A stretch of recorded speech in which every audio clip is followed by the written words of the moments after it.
dragilor, eu sunt Stella Stratulat, bine ați venit pe canalul meu. Astăzi vă prezint o pâine artizanală cu carne.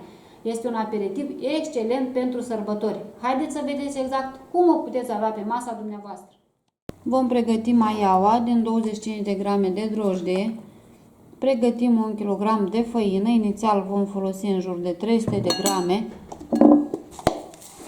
Adaug 2 linguri de zahăr și 500 ml de apă.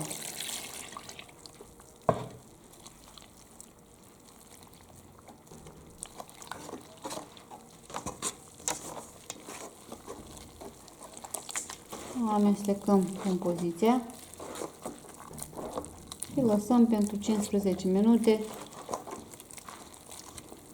să se spumeze, să trezim drojdea. Așa, venim acum cu restul de făină, adăugăm și sare, aproximativ o lingură de sare.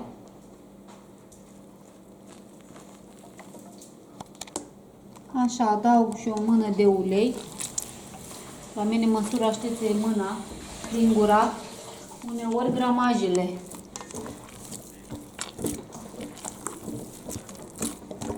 Dar de obicei când fac aluatul de pâine, nu stau cu cântarul lângă mine. Cântarul îl folosesc mai mult pentru a vă zice exact cantitățile, dar nu este prietenul meu cel mai bun. Adică nu-mi place să-l folosesc, că de obicei lucrez așa, la ochi.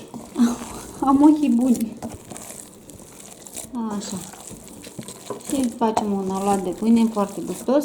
Îl frământăm bine și îl lăsăm la dospit până își dublează volumul. Nu vă dau un timp, că contează unde stă.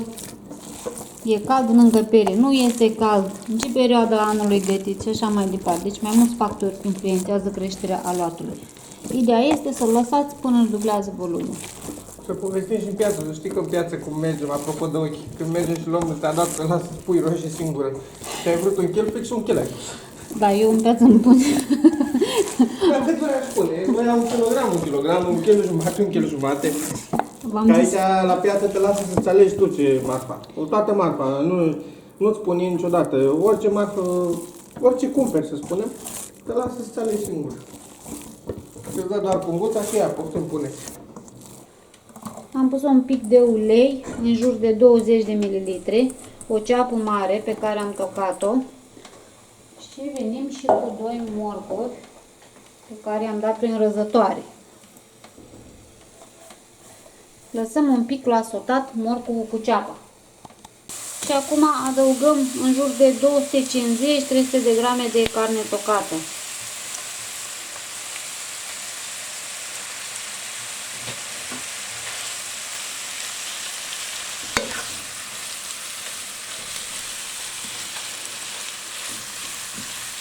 Adăugăm sare, o lingură de ulei picant. V-am arătat eu la salata grecească cum se prepară, dar puteți pune piper.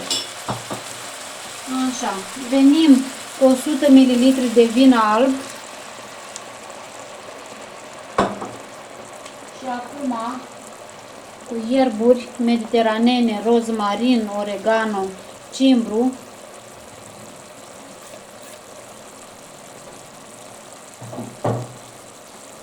și un pic de sos de roșii.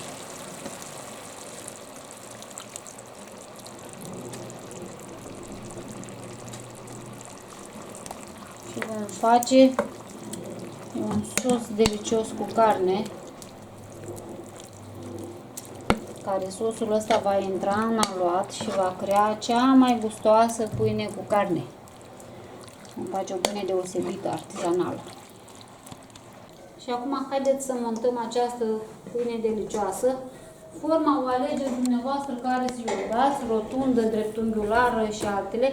Deci, ideea este să împărțim aluatul în 6 părți. Avem nevoie, întâi îl împart în jumătate. Prima jumătate lucrez un pic mai târziu. Aici Facem așa o parte mai mare, una mai mică.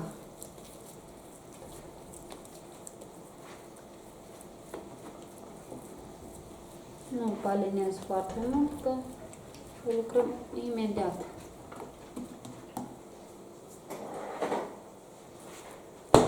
Lucrăm cu partea mai mare.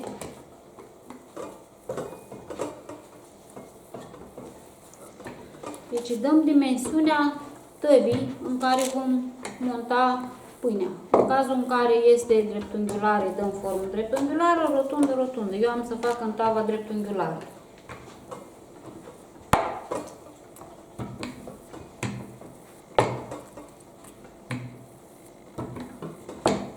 Pentru că lucrez cu făcălețul, va fi nevoie să stea un pic la dospit ca să-și revină aluatul. Dar de dorit este să o lucrăm cu mâna. Dar pentru că mă grăbesc, vreau să o montez mai rapid, mă ajut de făcăleț. Ceea ce nu prea este recomandat la aluatul de pâine, să se lucreze cu făcălețul. Așa, deci, prima. Dați așa mai bine să lucrăm, să o montez direct ca să fie mai ușor. Să-i dau forma.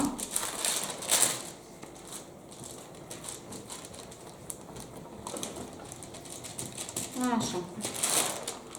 Și acum formăm a doua foaie, la fel.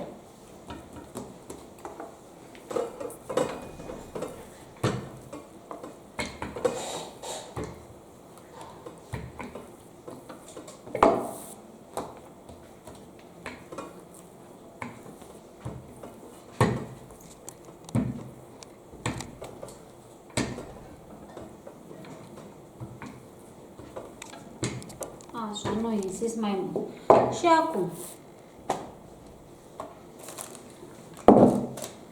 venim cu compoziția noastră de carne și o turnăm frumos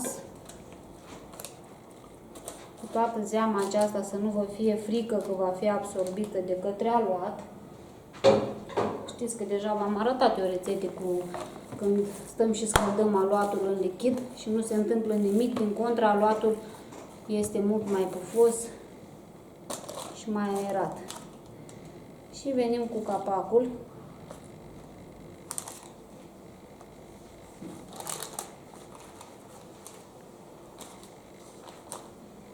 Așa. Și acum trecem la partea a doua. Vom împărți aluatul în 4 părți. Inițial în 2, apoi încă o dată în 2.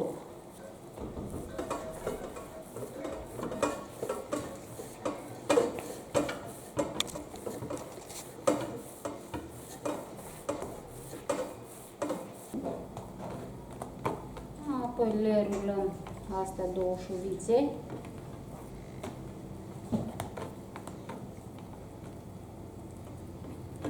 Așa. Și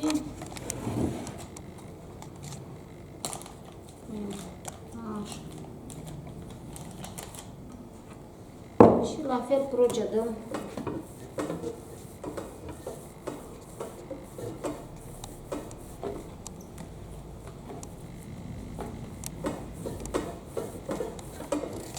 aluatul este foarte cu minte, e un aluat care se lucrează ușor, mai ales dacă iubiți aluatul. Aluatul se lucrează bine atunci când îl faci cu dragoste. Dacă nu îți place aluatul, nu faci produse de patiserie, mergi și le cumperi. Nici nu te chinui să faci ceva, că nu-ți va ieși.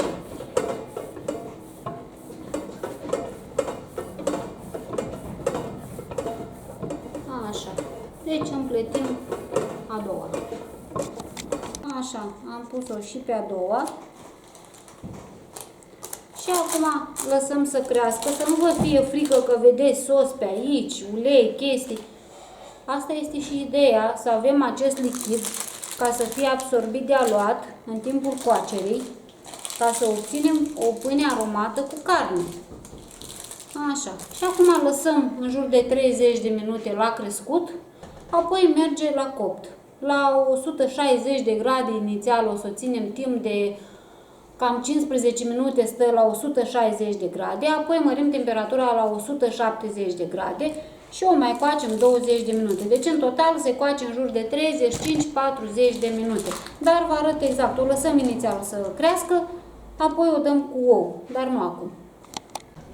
Și acum venim cu oul, dar după ce dăm cu ou, mai lăsăm în jur de 5 minute, 6 minute, un pic oul să se usuce.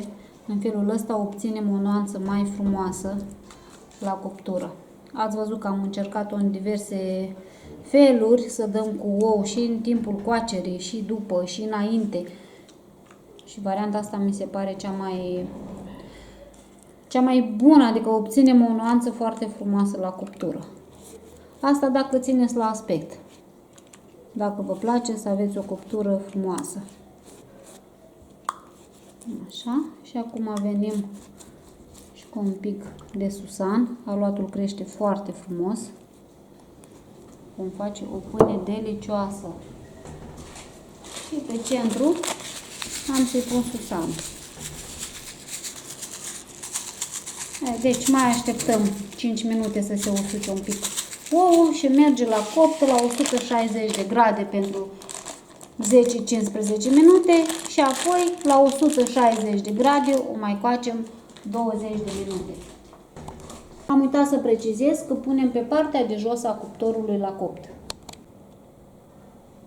Josul din cuptor, cum vedeți, arată minunat. De-abia aștept să o tăiem, să o vedem cum se prezintă și în interior. O las un pic să se răcească, să mă pot atinge de ea. Acum haideți să vedem cum se prezintă și la tăiere. Uitați-vă cât de bine arată, un aperitiv excelent. Eu n-am răbdare să aștept să se răcească așa ca la oameni, cu răbdare, să fie rece. Nu, acum fierbinte, mă frig, vai. Dar e super bună. Uitați-vă aluatul cum este. Deci da, un aperitiv excelent. Eu vă recomand cu drag, dragilor, să aveți pe masa dumneavoastră și această pâine delicioasă. V-am pupat!